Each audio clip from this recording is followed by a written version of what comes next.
gets to shine. And so what we decided to do was, start talking to junior college coaches and junior college programs and NAIA and Division II and Division III, and we started to build our catalog with the cross country and track coaches.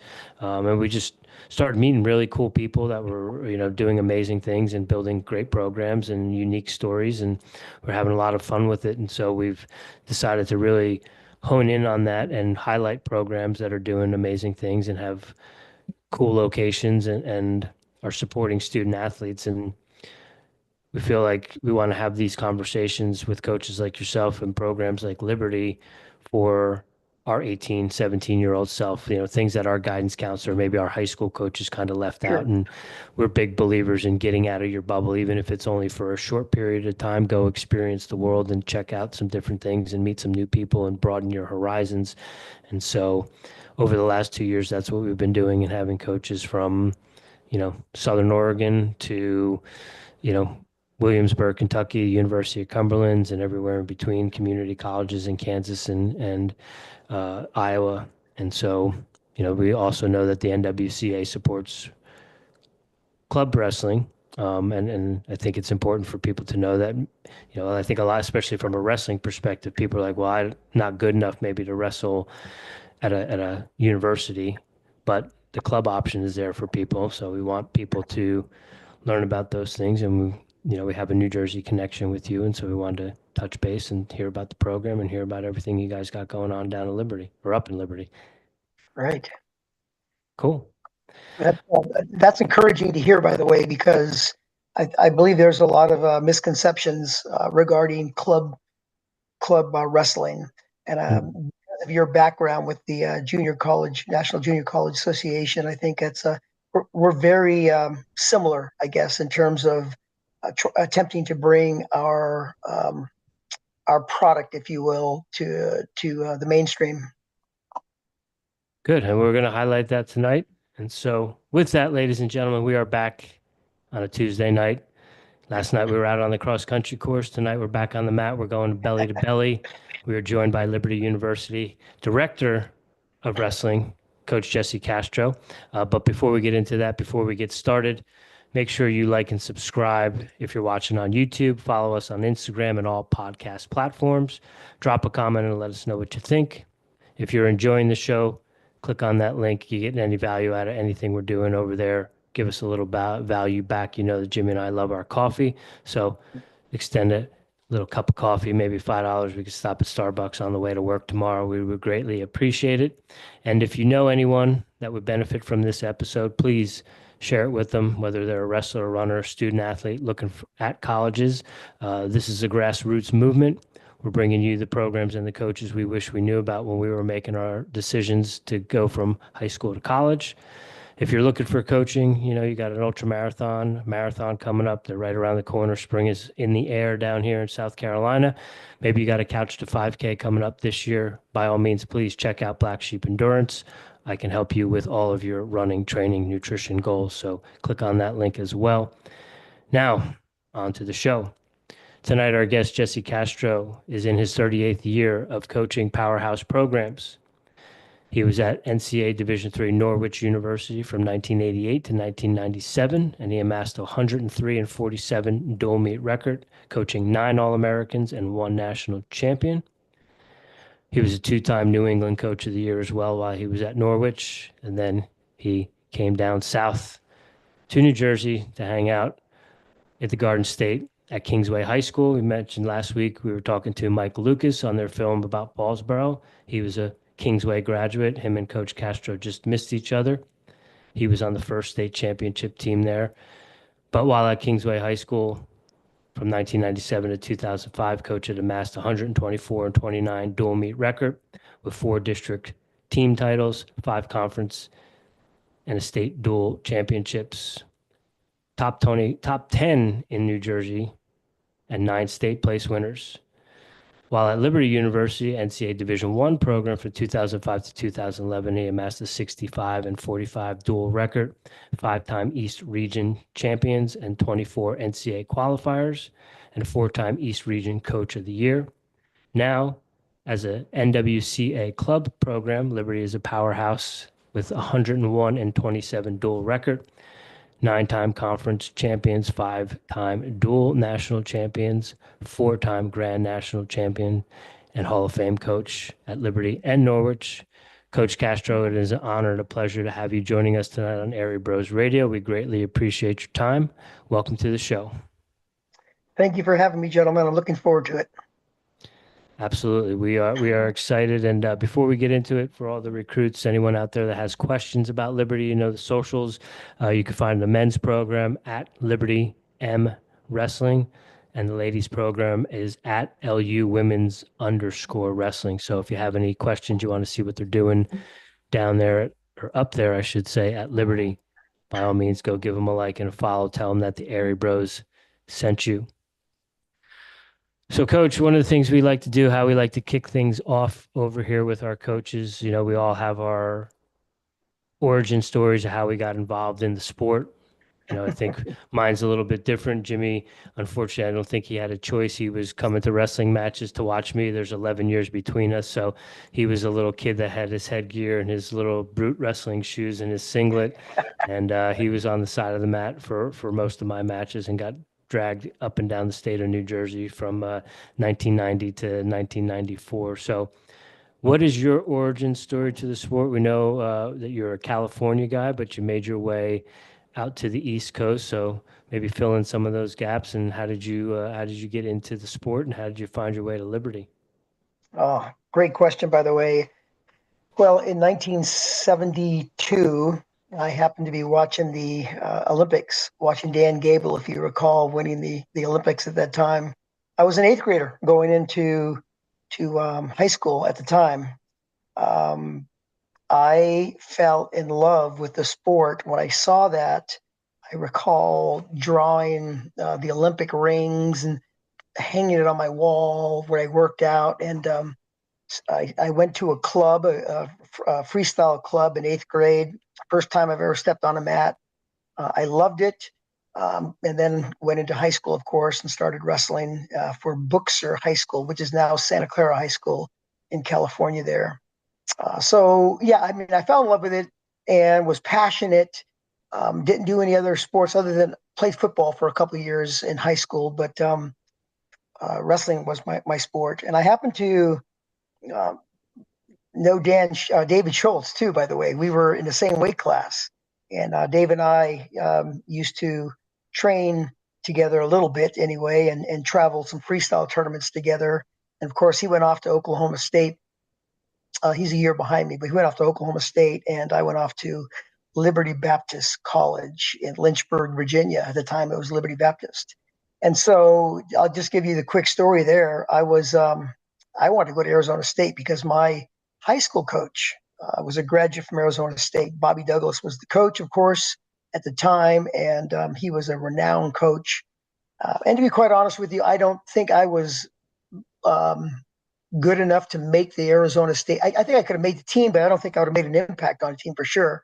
But that was where my heart was. I wanted to go there, and I was destined to go there. But I got this call from this coach from Liberty Baptist College. Bob Bonheim was his name. And Bob was more interested in me as a person, my spiritual development. And, you know, I was a new believer, by the way, at 16 years old. And so I had an interest, you know, in growing my faith. And so this Liberty Baptist College coach calls me, and I refused. I refused to even consider it. But my mom said to me, she goes, "That's where you're going to school, son." And I said, "No, Mom, that's not where I'm going to school." So that summer, I struggled. We struggled back and forth, back and forth. And finally, it was as if God grabbed my heart and said, "Yeah, listen, that's where you're going." And so, almost like a step out in faith, I traveled 3,000 miles on the back of a pickup truck with two guys I've never met in my life, drove across country, got onto the Liberty campus, quote unquote, because they didn't have a campus at the time. We actually lived in barracks on the middle of the James River Island. It used to be an old youth camp. They converted into dorms. And so we had 18 beds and two toilets and two shower heads. and the campus was virtually, it was only 5 years old as a school, and so it was like going to a summer camp, to be quite honest with you. Except it was academic, of course. And anyway, that was my introduction to Liberty Baptist College, and wrestled there for 5 years. Obviously, 4 years of eligibility. I took a redshirt year, but that was where I ended up. So you spent 3,000 miles in the back of a pickup truck. Literally, by the way, that's not an exaggeration. Wow, that in and of itself is like the beginning of a movie. Well, I'll tell you what you talk about movies, Rich. Uh, I've never been prior to that, never been east of Nevada, and going across country, going across the Appalachian Mountains, and seeing the Appalachian people there. It was like I was witnessing a movie. I mean, literally, the overalls and the spittoons, and it was like, man, I am in a foreign land, boy. I'm a, Yeah. I'm a California kid, man. Back in the '70s, my hair was down past my shoulders, and I was a kind of a I'd say a wild guy according to the East Coast guys, because they were all short haircuts and prim and proper. But yeah, that it's interesting down here and in the South and in Appalachia for sure. I yeah, we love talking to wrestling coaches. We've had Coach Cole on, and he had some battles with Dave. So, do you have Oh yeah.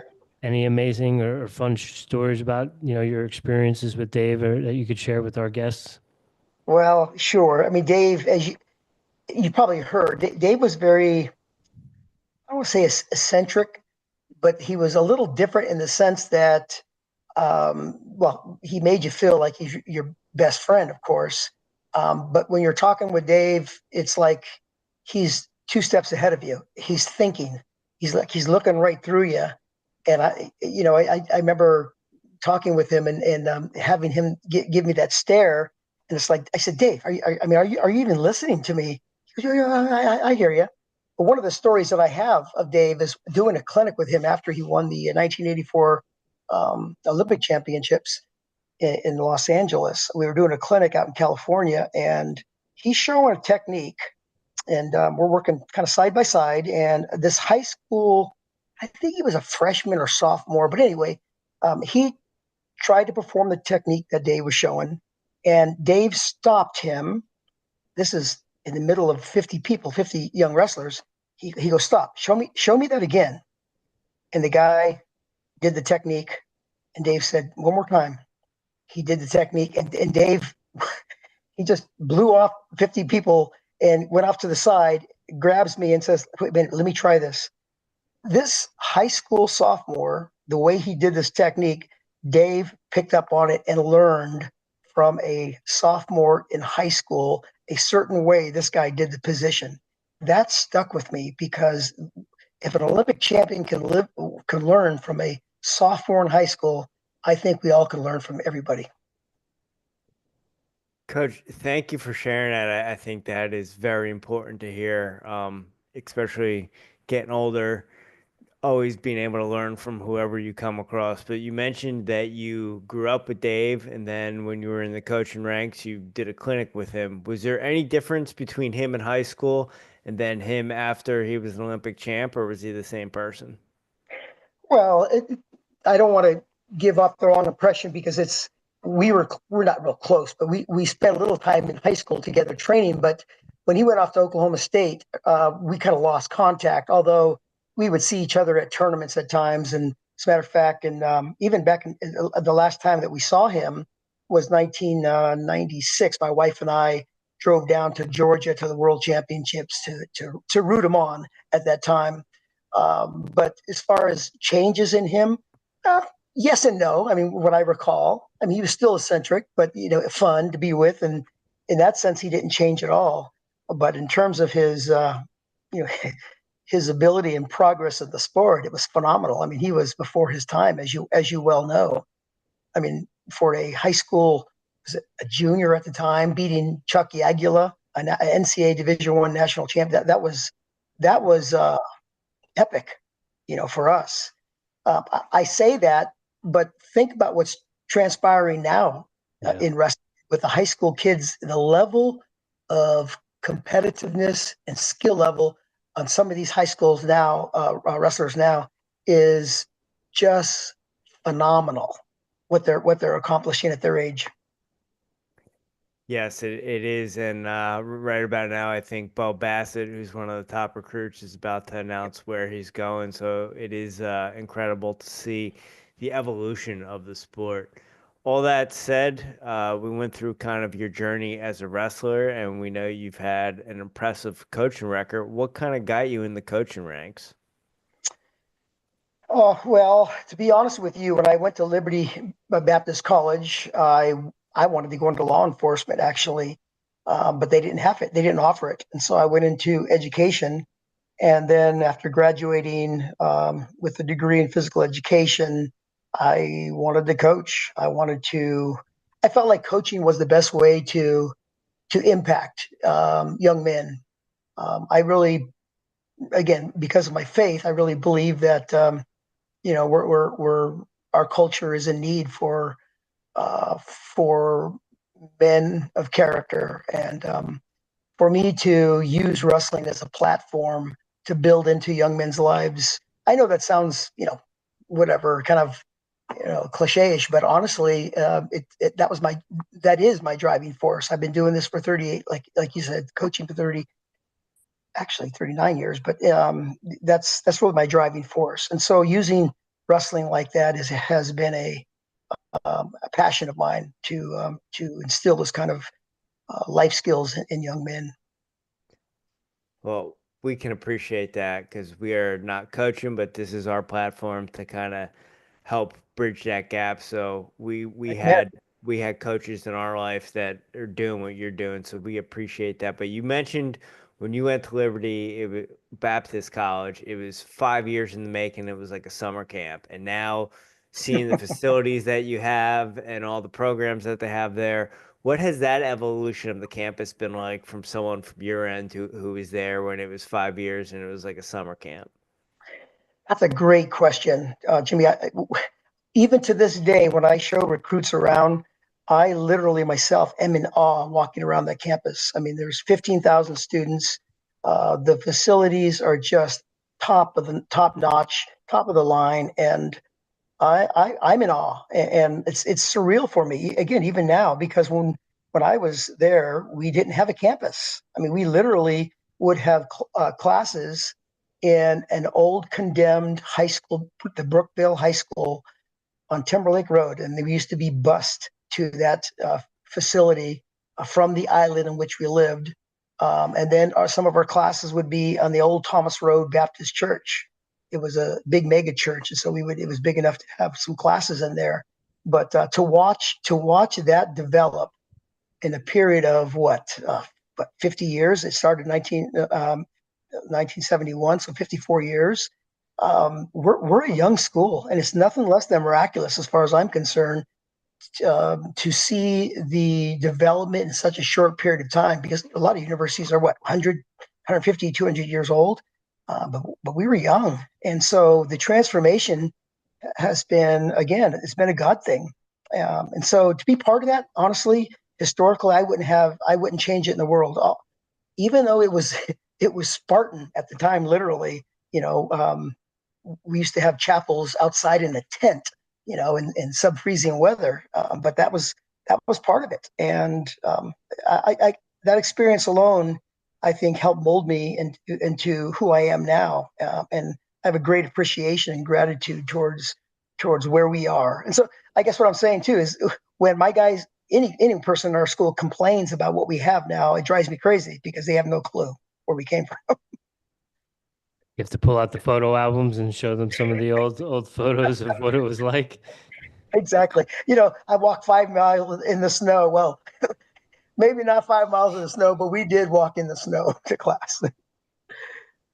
Yeah, in a short period of time to see the progress and the change, it's almost like must be, construction going on year round for the last 50 Mm. years to go from, a condemned school and a mega church and an island with some summer camp dorms to, like Jimmy said, the amazing facilities and buildings that you have on campus now.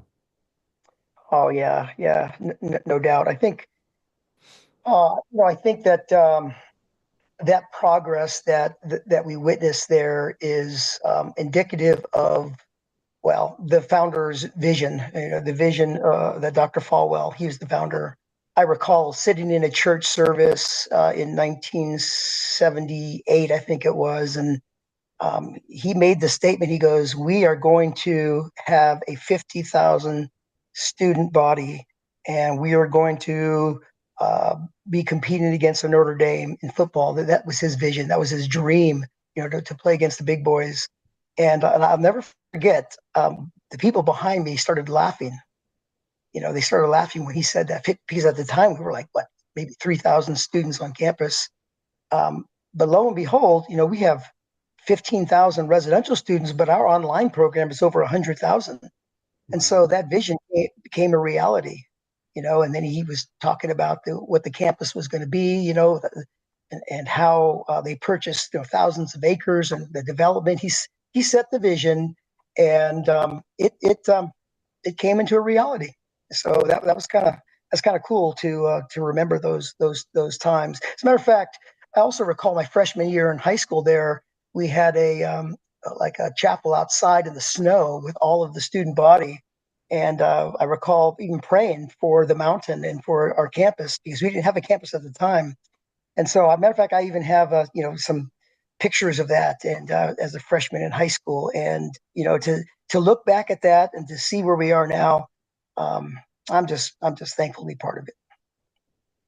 Yeah, I think it's good to hear that because even I didn't know how, relatively new the university is. I do have moments at different things, different people where Liberty has come onto my radar. The first one being the first time that Liberty qualified for the big dance in basketball. And I Oh can yeah, remember they were, the announcer was talking about how, the Liberty Flames had qualified for the big dance, even though there won't be any dancing allowed on campus. yeah, That was kind of like the that's thing true. and that was, I'm pretty sure I was either in high school or college when that happened. So that's, you know, that's one thing that sticks out to me. The other thing was, there's a, Josh McDougall was a Oh national yeah, champion for Liberty. yes, And when I was coaching at my alma mater at Monmouth University, there was a young man, who was a freshman phenom named Sam Chalenga, who Chalenka. ran who Yep. ran for Fairleigh Dickinson and then transferred and ran with Josh at Liberty, and then he did what he did, to put, some notoriety to the school and bring the national prominence to the university as well. So it's interesting to hear that, when I was researching and I heard you talk about how it really wasn't a campus when you got there. I was like, oh, I never knew that was it's such a new university. And then you see the facilities. I'm like, this is unbelievable how they've done this. Yeah, you mentioned those cross country runners. I would have to say that our track and field and cross country programs are the most successful programs of our university. They've had more success on the national level than any other program. Coach Tolsma, who was the coach at the time, who just recently retired, but yeah, he has done a phenomenal job with the track program, the cross country program. Wrestling, we were in the impetus of the school, and we were the most successful program at the time. But unfortunately, they discontinued our program in 1992, and then they brought it back. That's a story in itself, by the way, in 2005. But that whenever you um, discontinue something like that, it affects the continuity of a program. And when that happens, bringing it back, it's very difficult. And so I really believe that had we continued on, I think it was Don Schuler who was coaching at the time, we were on our way to that higher level. But when they discontinued it, it just didn't happen.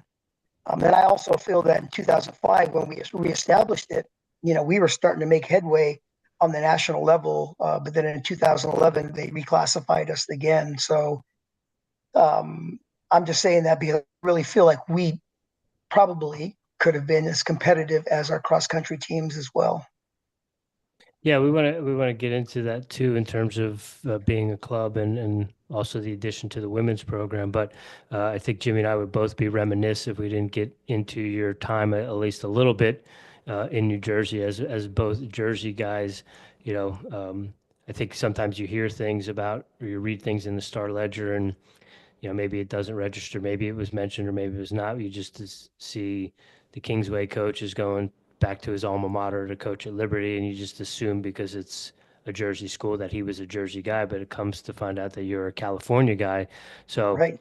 how did you make your way to South Jersey, and how did that run go for you? Well, I was a grad assistant here at Liberty. After I retired from Athletes in Action, I was training towards the '84 Olympic team with Athletes in Action, and then this opportunity to go back to my alma mater at Liberty as a grad student assistant coach. I took and came back at the end of 1983, and so for 5 years there, I assistant coached with Coach Bonheim and Don Schuler. 1988, I got married and took on a head coaching job in Norwich University in Northfield, Vermont. It was a Division III NCAA Division III school, and so we built a program there, my wife and I. And after 9 years, my best friend and teammate Steve Isles from South Jersey, Delsey High School, Delsey Regional High School. He coached there for since 1981, I think it was, as soon as he graduated from college. But anyway, he prompted me, said, "Listen, apply to Kingsway, and I really had no desire, to leave Vermont and go to a high school in New Jersey. But again, it was that inner compulsion I felt that the Lord was directing us there. And so again, another step of faith. We left what we had built in Vermont and took on the Kingsway program. And so my time there with 8 years, it was really, really special. It was because I'd coached in college, but never in high school. But it was an up and coming program, and the parents were wonderful. They were very supportive. The administration was supportive. Unfortunately, my best friend was a rival school, along Mhm. with Paul, of course. But Delsey was a rival school, and so we had some knockdown, drag out fights, as far as our programs. And so that was fun. That was fun, and continuing to develop a program there on the high school level was it really helped me professionally, I think, because I was coaching, a little different level of athlete, and having to start from more of a fundamental basis made me a better coach, I believe. But the investment that parents have in their kids, and it could be a double-edged sword. The parental involvement is what I found in high school, is that they're very supportive, but feeling that ownership, they feel like they're also entitled to some decision making as well. And so that was not a it wasn't a drastic struggle, but it was a struggle sometimes. But it was fun. It really was. It was fun to watch, a younger athlete, develop athletically, and then really pushing for him to go into college too. That was really fun. And as a college athlete, a college wrestler, a college coach, and a California guy, can you speak about the level of New Jersey wrestling? Because there's always the debate of who has the best high school wrestling. I think Pennsylvania typically gets the nod at the top of the mountain, but California comes up, New Jersey comes up because they only have one state champion. Um, Yeah, what was your take on it with your 8 years when you were in Kingsway? yeah.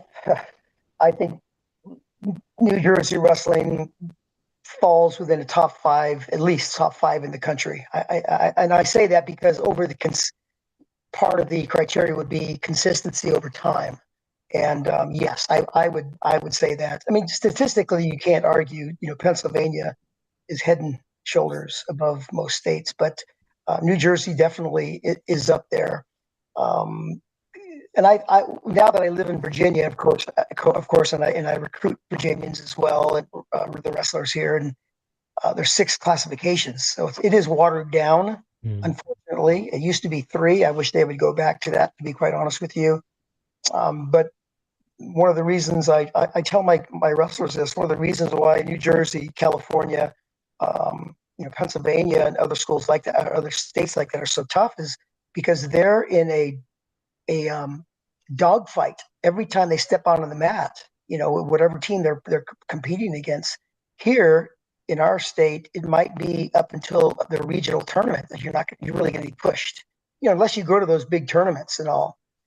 So I think that's one of the reasons why those states are so competitive, and they produce such good athletes and good wrestlers. But I will tell you this: I'll give you a quick story here. When I was coaching the state championship team at Kingsway, this was the year we actually won it. We went down to the Virginia Duels, and that's a interstate tournament. It's a national tournament for high school and colleges too. But in our high school division, we wrestled Nazareth College, for third, and obviously they're a good team. But we wrestled this team called Christiansburg in Virginia. I didn't know anything about Christiansburg, and so Don Schuler was coaching Liberty at the time, and so I asked Don. I said, Don, how good is this Christiansburg team? Because we have them coming up. And he goes, his typical laugh, yeah, they're really good. And I'm thinking to myself, no, we're Virginia. We're New Jersey. This is Virginia. There's no way they're going to compete with us. Well, I'll tell you what, we won maybe 3 matches in that dual meet. That's how tough Christiansburg was. So I guess my point is that there's good teams everywhere. Yeah. Was Coach Dresser coaching there when you were coaching? Yes. Yeah. Coach Dresser, he was there. Coach, you mentioned that state championship team, and Rich was kind of telling you about his cross-country experience at Kingsway running on the course. Well, my introduction to you, I was in middle school, and you guys came to Point Barrow, I believe, 2 years in a row, and we had some of our better teams, and you guys put a hurting on the Barrow, and then a year or two later, I was on Team New Jersey with Brandon Becker, who you coached and was a 2-time All-American in college. But that was kind of my introduction to you. And then when I was wrestling at junior college in 2008, that's when Liberty was doing very well, and you were on my radar because that was a school I could see myself going there. And I had a pastor at the wrestling club, Tyler Fraley, who was an NAIA national champ. His father was a pastor, and he said, hey, you might want to check Liberty out. So you were always on my radar, and I was always following along, knowing that you were the coach from Kingsway that was coaching at a Division I program. When that position opened up in 2005 and they were bringing the program up, was that like no questions asked, you're going back down? That was your opportunity?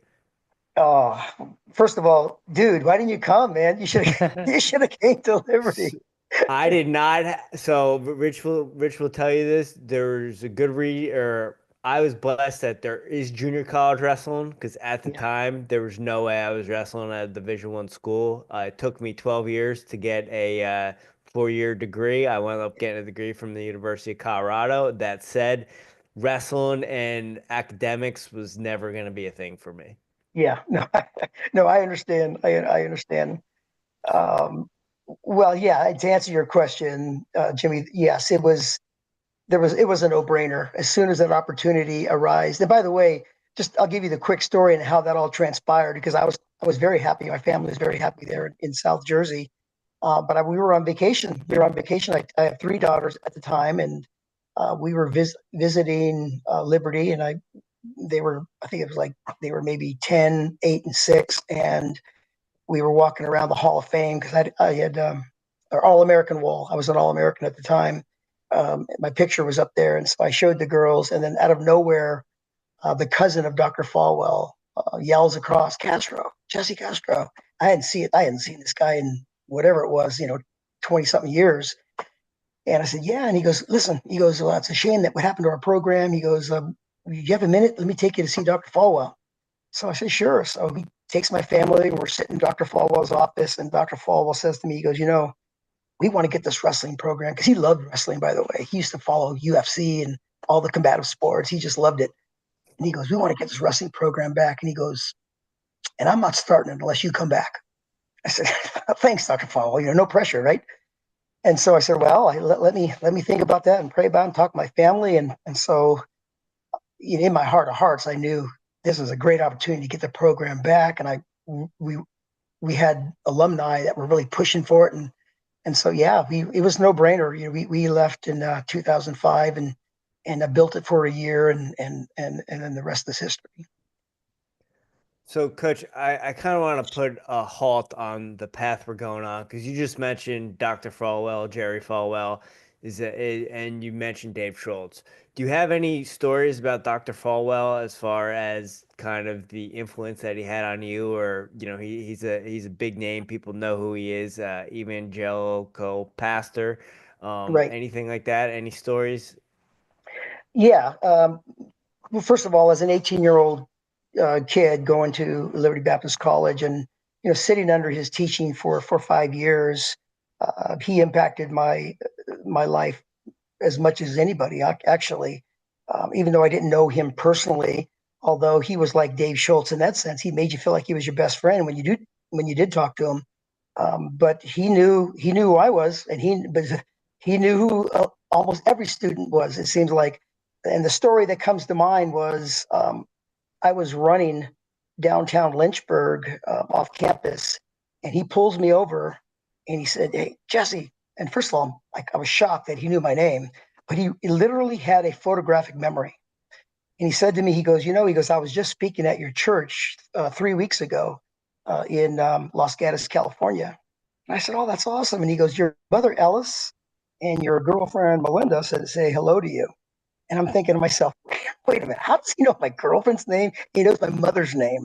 And so I was shocked that he pulled that out of his hat, and I was shocked that he even knew my name personally. But when he said that, I was really, really impressed, with how he viewed everyone on a personal level and took interest in them. And it was sincere. It was sincere too. But yeah, he was a real impact in my life for sure.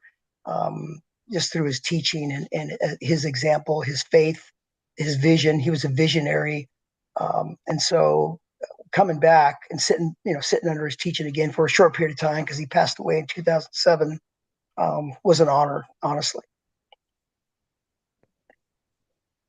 Coach, with the program coming back in '05 and building momentum and building steam, obviously, we always hate to see programs get cut, and we just saw one recently with Cleveland State is Yeah. probably going to go away again. It's devastating to the sport, but we're able to keep the club, get the club up and running and do the club. Was that a seamless transition that you were gonna be able to keep the club rolling? Because I was telling Jimmy before, we saw the online tour of the wrestling facility, and again, the facility is probably better than a lot of other Division I programs, but definitely some of the other JUCO Division III, Division II, NAIA programs. It's a top-notch wrestling facility. So was it something where they said, we're going to transition right into a club? Was there ever, now with the women's program, that they might come back to the NCAA, sanctioned sport? Well, that's a great question, Rich. First of all, let me say this: that it was not seamless. Yeah. It may have seemed seamless, but I will tell you that was one of the most difficult times, professionally for me, obviously, and for my athletes, for that to go through that, because, like I said before, we were on the precipice, I believe, of breaking through. We had recruited Jordan Conaway, All-American from Penn State. He signed with us already, was coming. We had recruits on that level that were committed, but then the ball dropped at that time. And so um, I guess why it seems seamless is because the uh, the athletic department and the administration at the time, I had a strong relationship with it. They knew who I was, had a good reputation. They loved what we were doing with the sport, and they didn't want to necessarily lose that. And so the only other avenue to keep us would be through the NCWA, which is club division. And so they asked me if I wanted to stay, and of course that was the dilemma. I went through I was conflicted, a struggle with that, and I had applied to other Division I schools and got interviews, but the doors didn't open. But there were other opportunities. But again, I didn't want to move my family again, so we decided to stay. And it was interesting because you had mentioned Rob Cole. Rob Cole was actually influential in my decision to stay on the with the club program, because I really struggled with it. And he said to me, I was recruiting at Super 32, and he said, Jesse, it's no different. He goes, you're just coaching at a different level. You're still impacting, young kids. He goes, just win, just win wherever you are, just win, have fun, And so I took that to heart. That it really spoke to me. And so anyway, I guess my point is wrestling is wrestling, no matter what division you're in, and it can be competitive in any division. So one of the neat things about Liberty was that they were very supportive. We've got a great budget. We've got good staff and facilities, and we just don't have the marquee NCAA. So, Coach, you mentioned not having the marquee NCAA, and I know NWCA because being a junior college wrestler, we wrestle a lot of those club teams all throughout the season. And I don't know why we never thought about having some club coaches on, but we had Nick Costco, who is the voice of Rutgers Wrestling, and he wrestled at the Rutgers club program. And Yep. when we had him on, he mentioned Liberty is a powerhouse. And then me and Rich kind of scratched our head and said, we need to hit up Coach Castro. So kind of educate our fans on club wrestling, what the difference is, and that it is competitive, and it is competitive just as much as some of the other NCAA programs.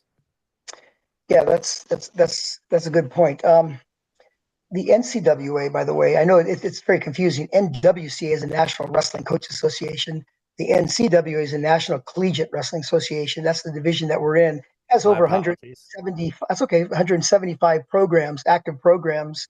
So it is the largest division out there right now. It just doesn't have the administrative support in most of those programs. I'd say a good 30, 40 programs have full support, but they're not in the athletic department. And so it is an avenue, if you will, for young wrestlers if they don't want to compete in the NCAA level, or if they are looking for an opportunity to stay competitive, but yet not with the pressure of a Division I program. They look into the club sports departments, and they'll find wrestling there in 170 something programs. But I guess my point is this: that we as a program, we don't like to necessarily embrace the term club because of the negative connotations that it has. And so we have to educate recruits constantly and their parents, because every young wrestler, to the most part, wants to go to NCAA school or Division I school, but they're not familiar with another option in the NCWA. And so we have to educate them that our schedule, for example, we compete against NCAA schools. We compete against Division III, we compete Division II, and even Division I programs in tournament competitions. And so, we have an opportunity to compete at the highest level, but at the same time, we also compete at a national tournament that has weight classes of over 55, individuals in a weight class. And so it is a legitimate national tournament. And so, educating recruits of that, it is enlightening to them, because they had no clue. They had no clue that there is another division called the NCWA. And so when I talk to people that aren't familiar with it, I try to equate our division with an NAIA, or a National Junior College Association, because we are a legitimate organization. They have a national board. They have a constitution, and it's run very well, and it's not as bureaucratic as the NCAA, which is awesome, I think. and it provides opportunity. And it's also a safety net, by the way, for those Cleveland states, that drop their program. They have guys that want to continue to wrestle. It's a safety net for teams that are transitioning, like the Bellarmine, just recently, Bellarmine College, our university, was with our division for 2 years. As they transitioned, they wanted a postseason to compete in, so we offered that to them. So I guess the bottom line is our mission statement. Our mission statement is to provide opportunity for college wrestlers to compete on a national level. And so this opportunity is alive and well for those who may not have the ability, or maybe not even the opportunity in terms of finances. We have an opportunity here to grab those individuals and to allow them to compete on that level. I think it also might resonate with athletes who, are looking for a faith-based institution. Maybe there's also some student athletes that their parents went to a certain school, and they want to continue that legacy, and maybe that school only has, competes at the NCWA, and that's another reason why some of those student athletes go there. Because I think, although you hear a lot of wrestlers talk from a faith-based perspective after their matches and things like that, it's not, other than I think Cal Baptist. I don't necessarily know if there is a faith-based specific school at the Division I level other than when Liberty was there. So that, I think that might help recruiting in some ways with athletes that are looking for faith-based institutions and to be a collegiate wrestler. That's undoubtedly, Rich. I think Yeah. you hit it on the head, honestly. And I think the more woke colleges have become, universities, the more our a university like ours will continue to grow and succeed, because parents, whether they're faith based or not, they just want sanity in there for their children. And here's a place where we know where a man is a man and a woman is a woman. And obviously I'm jesting, but there's some truth to that too. And so they can find it here. They're not going to compromise here, and they haven't compromised. And so that in itself is a selling point, for parents, because you have to sell parents too, as well as I do. Yeah. And so we do offer that, and we unapologetically offer opportunity to grow in your personal faith, and academically, of course, quality education. I know that sounds like a buzzword, but our programs have become nationally renowned, and so it is easy to recruit for. If I can get them on campus, honestly, and they can see the facilities, and they have a mindset of what type of school we are philosophically, and they mesh with that, we usually get them. To be quite honest with you. So yeah, you had mentioned, how difficult would it be to go back to Division I, and honestly, and I'm not just saying this, I really feel like we could ascend pretty quickly into the Division I ranks with success if we had the opportunity to do so. If the administration would give us that opportunity, and with the right people involved too. Let me be transparent on that. I don't think that it would be me. I mean, I'm getting up there in age, but you get a Jordan Burroughs, someone like that who has a faith, who shares in the vision of the university. I undoubtedly feel that it would ascend pretty quickly. Coach, you mentioned being a faith-based university, getting the student athletes on campus, you can usually get them in. I'm curious, being wrestling coach for 39 years and being at Liberty for quite some time, how much of your job is being a wrestling coach, and how much of your job is fellowship and kind of helping student athletes grow their faith? Well, the neat thing about a school like ours is we don't have to hide. I mean, I remember coaching at Norwich University, and you had to be a little bit more subtle, covert. Um, Not that I was doing anything illegal, but that's the sign of the times. You have to be careful. with this quote unquote separation of church and state thing, which by the way is a misnomer. That's most people think that's in the Constitution. It's nowhere in the Constitution. It was actually a letter written by Thomas Jefferson to the Danbury Baptist Church many years ago. But anyway, that being aside, it's very easy because everything we do is our faith is integrated, our education, our academic pursuits. There's a merging, if you will, of all of it. So as far as coaching is concerned, that is a big part of what we are, of what we do, and who we are. We don't force it upon our guys. I mean, my leadership of my team, my captains, they actually, for example, they put a weekly Bible study with the team, and again, usually maybe half of the team shows up consistently, and so that's part of who we are. That's the culture of our team. It's a brotherhood, but that is paramount to who we are. And I think that once wrestlers, if they're exposed to our culture of our team, and they feel comfortable with us, we usually get them because it's something it is unique. Now, don't get me wrong. I mean, every team has a unique culture in itself, but if there's any kind of likeness in terms of your personal philosophy and your personal faith with what we offer here at Liberty, they're usually pretty impressed with what we do. And bringing up how faith is such a big part of the school, and that goes hand in hand, and you don't have to hide from that. Another thing we like to do here, we like to highlight what the schools have to offer as far as academics and campus life. So can you kind of highlight a little bit of, is there any majors that are unique to Liberty? And once the kids get there, what they do on campus or in town or anything like that? Sure, yeah. Well, first of all, let me just say this: I cannot name all the majors because there's tons of them, but there are some renowned majors.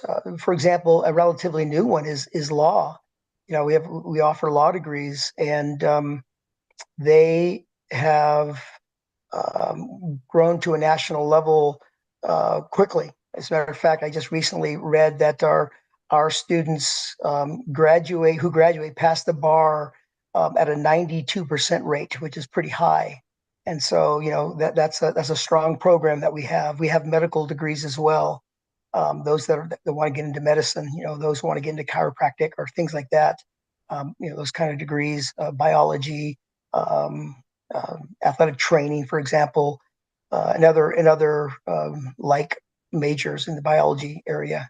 Of course, we have strong education program as well. Those who want to teach. We have an aeronautics program here that's growing leaps and bounds. Matter of fact, I have two athletes on my team that are in the aviation department, and they love it. They love it, and they've got top of the line equipment as well to train them in. So there's great opportunities in that area too.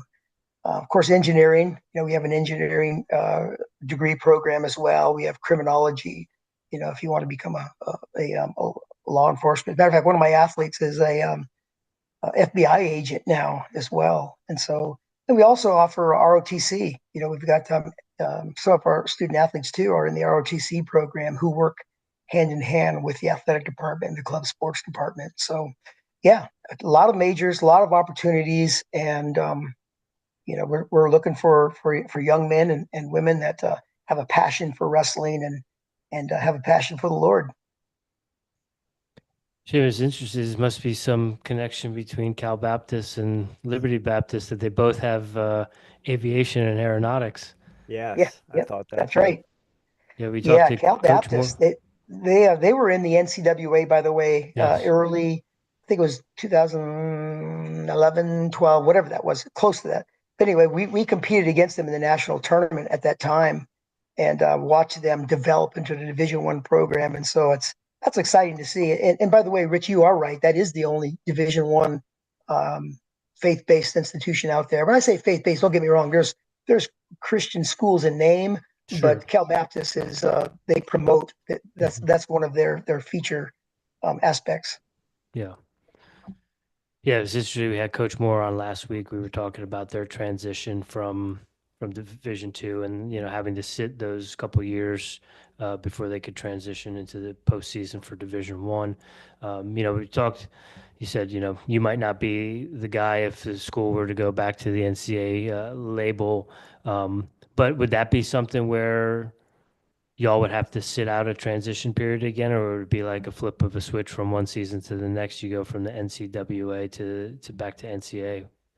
I think it would be in your words, a flip of the switch. And the reason Yeah. why is because our athletic department is Division One Yep. already. And so I think it would be, to use again your word, seamless. I think it really would. Yeah. That's our prayer. That's our hope, of course. But we are going to bloom where we're planted, wherever we are. We're Sure. just like Rob Cole said, just win. Yeah. And when you have done, for sure, as Jimmy mentioned, when Nick was in the club system with Rutgers, he said that there were some weight classes where you guys had two wrestlers in the finals for going against one another, that you were so dominant and so deep. I also saw, I believe, is your 125 pounder. Did he wrestle in New Jersey? Was he from Hackettstown? Aiden Sharinga. Okay. He wrestled in Northern Jersey. Forgive me, Yeah. I don't remember this high school Hackettstown? he wrestled in. Yeah, that's it. Yes, Yeah. that's correct. Yes. And is done quite well for us. He's only a sophomore. He struggled at first last year, but really peaked at the end of the year. And with the ever wild westness of the NCAA landscape these days, with things like NIL and the transfer Oh, portal, does Liberty and or other NCWA programs, are they worried about things like NIL? Are your athletes on the radars of coaches, or you have to worry about things like poaching or transfer portals and stuff like that? well, poaching, yes, we do. Yeah, We've had many coaches that have contacted our guys, but as far as the NIL, no, not yeah, at all. As a matter of fact, I would venture to say that the vast majority of Division One athletes out there in the wrestling world don't have to worry about that. sure, It's just the elite, and that is a segment in itself, as you well know. The effect of the NIL. I would encourage you to listen to a John Smith perspective on that, who recently retired at Oklahoma State. I think he's spot on. I think this is I don't want to say the beginning of the end. That sounds too dramatic. But it is going to affect our sport. And I don't think necessarily, in my humble opinion, that it's in a positive way. But I will quote, I think it was Tom Brands, where he said, this is the world we live in. We have to adapt. And so that's a fact. and they seem to be adapting over there in Iowa City, for better or Well, worse. yeah, so true. Coach Flint, one thing you just said there, I'm gonna steal from you, but you said I believe you said you're gonna boom where you're playing it. You're gonna wherever you're put, that's where you're gonna do your best. Rich, I think we're gonna have to steal that because Mm. that's kind of our motto of things. Hmm. All that said, I saw you guys got third at the national duels this year. How is the season going? What are you looking forward towards as the national tournament comes, and who do we need to follow for the rest of the season? Keep an eye on. Well, in our division, it's interesting because we have for the first time an NAIA powerhouse, Life University, that has um, ventured into our division. And by the way, kudos to Coach Omni at Life University. As you well know, he's a perennial power in the NAI, but he has I say over, close to 100 athletes, wrestlers in his program, and he has loads of talent. And so he's very innovative. I mean, he is actually becoming part of the NCWA on the club level and maintaining his status with the NAI level. And his rationale, of course, for that is allowing these guys opportunities to compete where they may not be able to compete on the NAI level because his starters are just so darn tough. And so I think he's ahead of his time. I really do. And so with them now in our division, I think they're going to be the team to beat. To be honest with you, well, let me say this first. We have Menlo. Menlo they Mhm. were national third place, I think, last year. They're transitioning, I think, to Division Two. Hmm. And so they're going to be bringing their starters to the national tournament. So forgive me, I think that's going to be the team to beat. And Life, of course, is going to be right there on the tail, um, along with other transitional schools like a Thomas More, for example. But pure NCWA teams, it's still good. It's still us and the apprentice school who happened to beat us this past weekend for the first time in 14 years in my career there in the NCWA. It was the first time they beat us, and so kudos to them. But those are the teams to be looking for sure. Now, preparing for the end of the year, where do we stand? We're a young team. There's no doubt about it. We're a young team. I'm proud that our guys were able to bring home hardware and keep the tradition. We've never left a national tournament without hardware. And so for them to do that, as young as they are, I was really, really proud of them. Now, can we cut the gap? To some degree, I think we can. But it's going to be a tall order, at the national tournament because of the influx of these other schools too. But I'm glad though. Honestly, I'm part of the board, and we have our conventions every summer, and I'm always pushing and defending transitional teams because the stronger our division is, the more credibility we have. So, Coach, you raised a good point, something that I wasn't aware of, Rich. I'm not sure if you were aware, but you mentioned that Life is letting some of their wrestlers wrestle in the NCWA. Do you see that being a trend going forward for NAIA schools and NCAA schools where they have loaded rosters, but they want to get some of their guys more competition? Well, uh, I hope so. I would like to think so, honestly, because what are these guys going to be doing otherwise? In NAIA case, 11, they qualified, or 12 actually qualified to the national tournament. What are the other guys going to be doing? Here's an opportunity to compete on a national level, to compete as a team on a national level. What a great incentive for these guys. But I don't know if other teams will buy into that or not. And there might be some restrictions too within their athletic departments. I just don't know that for sure. I'm not sure how he worked that out. But if you can sell that to your administration and the positives with that, I think it's a winner. It's a win-win, and it'll continue to develop our sport and to promote our sport nationally too. Now that being aside, here's an interesting thought with this NIL. Since you brought it up, there are many that think that the landscape of wrestling collegiately is going to be changing because of it. I mean, think about it. Who's going to compete with the upper tier teams with the money that they have? What program, for example, an Appalachian State, a VMI, Sacred Heart, these kind of schools that are they're Division One schools, respectable schools, but how in the world financially are they going to compete at that upper tier? And so, what's going to happen to them? I hope that the universities administrations can continue to support them, but it just doesn't look promising, fellas, when it comes to promoting our sport on the Division 1 level. Yeah, it's a conundrum for sure. You hate to be doom and gloom about the state of the world, but it's definitely a case of the haves and the have-nots, and it's tough to grow the sport when there's one or two programs that are at the top, and even traditionally, I think there's probably only been like what 5 or 6, maybe 7 programs ever that have won NCAA Division 1 team titles. Right, Um, right. so you would love to see you know Sacred Heart and some of these other schools. We have had the coach from VMI on. We've had the Citadel. We've actually had Coach Cody on from Presbyterian as well too. Um, you want what's best for them, but you also know what funds and fuels Division 1 sports programs.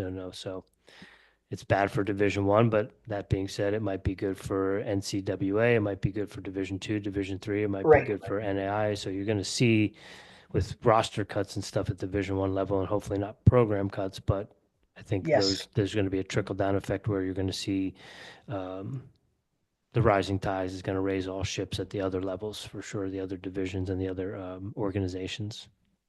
Well, it's interesting you say that because I think wrestling is growing. It is growing Yeah.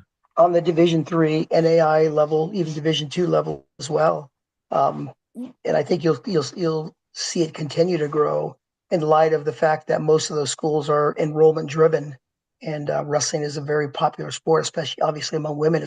It's growing exponentially. So yeah, I think there is a bright spot there. It's just I think Division I is, like you said, there's a conundrum there. Um, it's I think it's volatile. I'll just leave it at that. I think it's volatile. Yeah. Coach, one last one I have for you. With the addition of the women's program, is that a new program, and are they part of the NCWA as well, or are they going to be going Division I, or how is it working for the women's program? Yeah, the women program is an NCWA program as well. They compete freestyle all year long up until the end of the year, where they have to switch gears and go back to collegiate, because our national tournament is it's collegiate style of wrestling. And so, yeah, it is 4 years old, I think. Officially, it's 4 years old, but we had two sisters that were competing for us at the national level prior to that, I think up to 6 years. Now they're the coaches actually now, and they're doing a terrific job. I have nothing but respect for those young ladies, and they're developing a program. They're building a program, and I think the sky's the limit. To be quite honest with you, of what's going to transpire here before too long. Yeah, it's the fastest. I know some people will say pickleball is the fastest growing sport in America, but we over here at Airey Bros, we promote women's wrestling, and we say that women's wrestling is the fastest growing sport in America. And if you're a dad and a former wrestler, you want your daughter to get involved, we highly encourage it. But it's also there's a lot of scholarship dollars out there for female wrestlers right now. So, Good point. if you're looking to save some money and getting an education, and you're highly athletic or even a little bit athletic, you might want to get on the mat and roll around a little bit and see if you can see maybe like legally beating up other people. That's a great point. You're right. The opportunity is rich right now, and I think if any young lady wants to get a college education, that's something she should consider. Coach, one last one I have for you before we get in the Final Four. Is there anything about Liberty University, the NCWA, that we haven't spoke about that you want our listeners to know? Well, yeah, I think that I would like them to know that this division, we're trying to grow it. We're trying to grow it in terms of exposure, but I would like for them to consider at least hearing it out. In other words, investigating what the NCWA has to offer, because most of those schools um, have respectable programs um, that provide opportunities to compete just like any other division. And there is a national tournament, and there is a conference tournament, a qualifying tournament. And so some of the opportunities that they might be looking for might be hidden away in an NCWA program. Um, and again, I think one of the advantages is the fact that we're not tied down by a bureaucracy that seems to be inherent in a division like the NCWA, or excuse me, NCAA, pardon me. And I think there's more opportunity there, to expand and to compete, because they have a lot of tournaments all across the country, and not only NCWA tournaments, but they also are involved in the NCAA tournaments through open divisions and things like that. So yeah, I challenge them. Any high school wrestler that's looking for an opportunity to compete at a high level, but at the same time at a level that vast majority of high school wrestlers are at, to look into an NCWA program. Rich, I think that was an educational lesson for you and I, and for our audience to learn about the NCWA, and just to get that message out there. Hopefully, we get more coaches on from that division. Yeah, absolutely. I really appreciate the insight, and Like you said earlier, you always want to be learning, whether it's Mhm. from a high school kid about a technique, or I tell them my students, I'm here to learn from you as much as you're here to learn from me. So we do appreciate the insight and learning a little bit more about the NCWA and about Liberty itself, and just to get to connect with a former Jersey guy, if you will, and reminisce a little bit about some small world connections. That's right. That's right. Well, you mentioned that, Rich, and there was something we missed at the top of the show. But like Rich said, you spent 8 or 9 years in New Jersey. One thing we like to ask with people from New Jersey that we have on the podcast, or people who've spent time in New Jersey, Coach, is it pork roll or Taylor ham? I'm gonna go pork roll. Heck yeah. There you Boy. go. Coach, first final four I have for you. Are you a coffee drinker? Yes, sir. How do you brew your coffee and how do you take it? I have a French press, Nice. Do you and I like a little cream with mine. okay. Excellent. Excellent. Do you have a favorite roaster or anything where you get your beans down in Lynchburg? Well, we do the I like Green Mountain. Okay. Yeah, that's a Vermont. By the way, that's a Yeah, Vermont coffee. sure. Excellent. Make you feel like you're back in your time in Norwich. Oh yeah, especially in the fall. There's no Uh, better falls than what Vermont has to offer. yeah, they're pretty special. Coach, do you have any daily practices or rituals you do on a regular basis to show up as the strongest version of Jesse Castro? Yeah, I would say I'd like to be even more consistent, but try to wake up in the morning a little bit early, usually 5:30 or 6, and spend a good, try to spend a half an hour or so in reading God's word, the Bible, and praying, because I am in dire need of of his of his influence in my life, and so for direction, um, and for purpose in my life, I rely on him, my relationship with him, the Lord. So I would say that would be the most. And again, I wish I was more consistent. I'd like to be doing that every day, but it ebbs and flows, if you will. Hmm. That's why they call it a practice. That's right. Coach, do you have any passages or books that are really calling your name right now, sticking out to you? Well, yes, I will. There's a bunch of them, by the way, but I guess one of the passages or verses that sticks out to me is Philippians 1:6. It says, "Being confident of this very thing, that he that began the good work in you will perform it until the day of Jesus Christ." So basically, what that verse is saying is that God does not give up on us. Amen. Thank you for That's sharing that with us.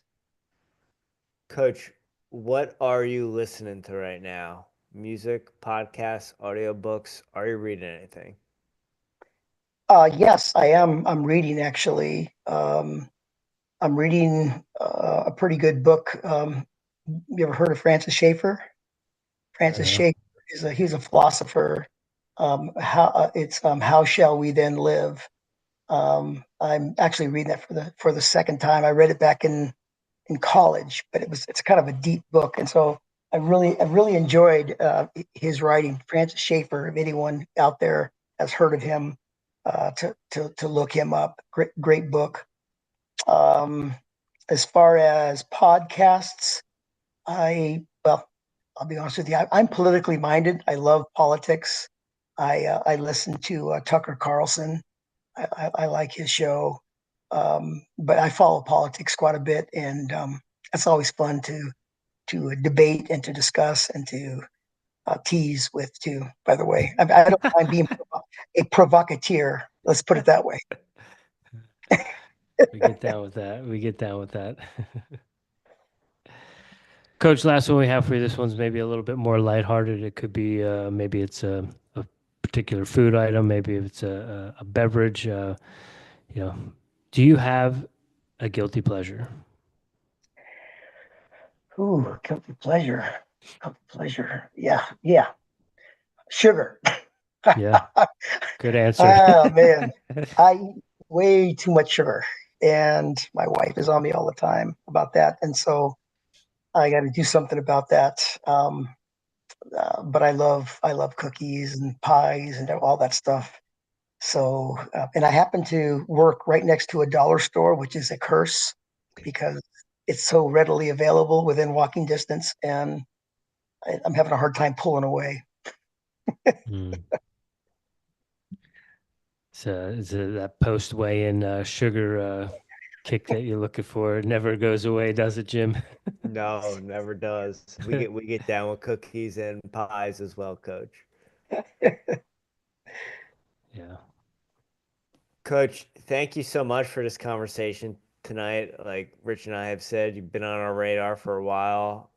Happy we got to connect, talk about Liberty and everything you got going on, and just appreciate what you're doing down there, keeping the wrestling program alive so men of faith can go get a good education, stay rooted in their faith, and wrestle. So thank you so much for spreading the word and your time tonight. Well, gentlemen, I thank you, and I thank you for what you guys are doing as well. And I mean this with all my heart that what you are doing is imperative, imperative for our sport, and we are grateful. We who are have our boots on the ground, appreciative that we have guys like you that have the vision to promote the sport and to cover those that are working so hard to develop young men and to keep the sport alive. Well, iron sharpens iron, coach, and we're just trying to do our part and promote you and the program and others like you, and hopefully we'll get some more representatives in the future from the NCWA on to talk about their programs and let high school athletes and parents know that there are a lot of opportunities that don't necessarily have to be within the confines of NCAA Division One or even the NCAA at all. You can go to that dream school that you want that you didn't think had wrestling, but they might have a club program and you might be able to still chase those goals and win those national titles and do those sorts of things. So we really do appreciate your insight tonight about the program, and we wish you the best of luck as you head into the postseason, into the national tournament. Oh, thank you so much, fellas. I look forward to hearing from you guys more. And um, by the way, keep up the good work and keep promoting cross country and as well and track. I think that that's a great sport, and so I'm sure on their behalf, kudos to you guys. Thank you. We appreciate it. And folks, if you like anything you heard tonight and you want to learn more about Liberty and the program, please check on those links in the show notes. Go follow the program, both programs on Instagram, and give a shout out to Coach Castro. Let him know you're interested in the program. But we will be back next week. We're kicking off Monday night on the mat. We're going belly to belly again. You know we love the University of the Cumberlands down there in Williamsburg, Kentucky. Coach Corey Ruff is going to be joining us on Monday night. And then, we're first team all JUCO over here, Jimmy and I. So on Tuesday night, we're going to be talking to Coach Isaac Woods, who was a part of the two-time defending national cross country championship at Salt Lake City Community College. So with that, have a wonderful weekend, or I guess it's only Tuesday. So have a wonderful week, and we will see you all next week.